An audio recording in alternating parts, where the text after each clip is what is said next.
We're going to focus on reminding ourselves how we multiply a two-digit number by a one-digit number. We're going to mainly focus on looking at the grid method in this video. Sometimes we use place value counters to help us to understand what's happening, but sometimes we find that we don't need to once we get more familiar with the method. So here's an example. We've got 23 multiplied by 4, 23 times 4. And the answer is 92. We worked it out by breaking up the two-digit number into tens and ones, so we have 20 and 3, and we have multiplied each of those 4 times. So we've got 4 lots of 20 on the left-hand side and 4 lots of 3 on the right-hand side. The left-hand side adds up to 80 and the right-hand side adds up to 12. So then we have to add 80 and 12 together to reach 92. To help us do that, we would add the 80 and the 10 to make 90, and then the 2 ones to make 92. We can do it in a more grid-like format without the pictorial, and that is shown on the right there. Let's have a go at some more. Here we've got 25 times 3. We've broken up the 25 into 20 and 5, and we're multiplying both of those by 3. So 20 times 3, 3 lots of 20, 20, 40, 60. We're going to use 2 times 3 to help us with that, and then 3 lots of 5, which is 15. So this is what it looks like. I then ended up with 60 and 15, which I will add together to make 75. Remember, you can do the 60, add the 10, and then the 5 ones, if that helps with your calculating. Remember to use your knowledge of 2 times 3 equals 6 to help you with 20 times 3 equals 60. Here I've got 18 times 2. I've split it into 10 and 8, so I've partitioned it, and I'm multiplying both of those by 2. So 10 times 2 using our 10 times table or our 2 times table is 20, and 8 times 2 is 16. So we add 20 and 16, and that makes 36. In this example, I've got 33 times 5. So I've partitioned the 33. I have 3 tens and 3 ones, so 30 and 3, and I'm multiplying them both by 5. 30 times 5, I'm going to use my knowledge of 3 times 5 to help me. So 3 lots of 5 is 15. 30 times 5 is 150. I already know 3 times 5 because I just use it to help me, and that's 15. So I've 150 and 15. I'm going to add those together to give me my total. So I've got 150, add 15, so you can add the 10 and then the 5, and that gives me 165.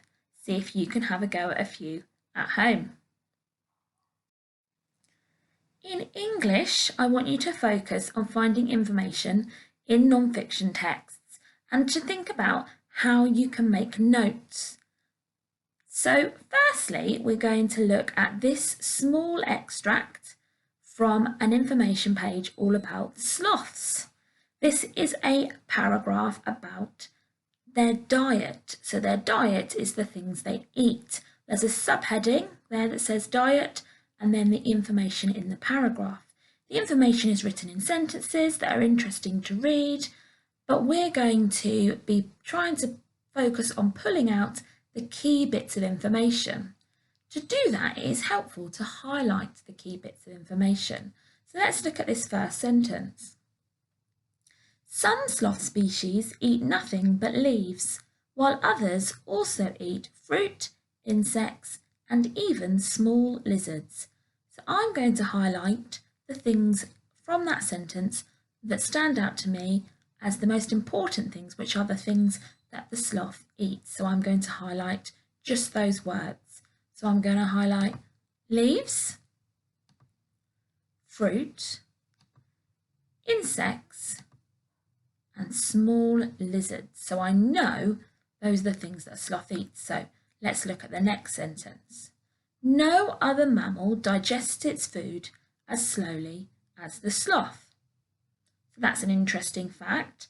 Let's see if perhaps I can read the next sentence and see if which bits I might like to highlight, because the next sentence links.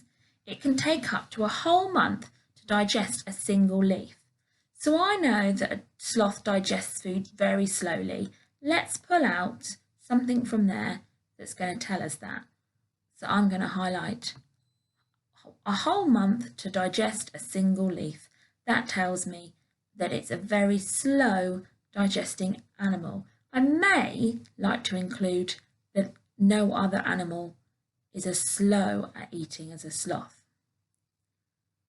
In fact, the slow movements of the sloth are mainly because of their leaf-based diet. So that's interesting that they have a leaf-based diet, and it's low in energy and creates a slow metabolism. So I'm going to be highlighting a low in energy and slow metabolism. I maybe should have highlighted leaf-based diet as well, but I can always come back and add more if I feel I've not got enough. So I think it's quite important to know that a sloth is low in energy and it's got a slow metabolism. That explains why sloth is so slow moving. So their diet actually tells us a lot about how they behave as well. Once you've highlighted the key parts, we could then turn those into notes. Now, notes does not mean just copying the text again. Notes means you write a few key words or a phrase to remind you of that fact. You don't need to write the whole sentence. So let's think about that. So that first bit that I highlighted, I'm just going to add there to my bullet point, leaves, fruit, insects, small lizards.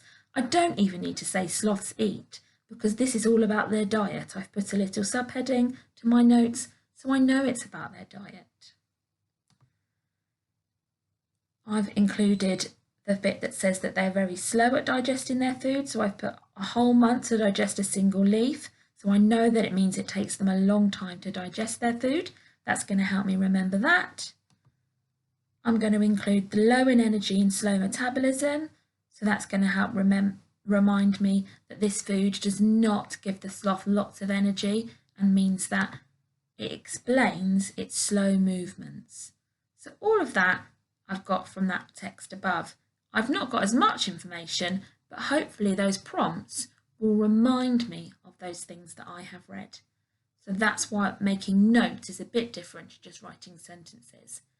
If I then wanted to, I could take my notes and come up with my own information page about sloths without copying the one that I was looking at.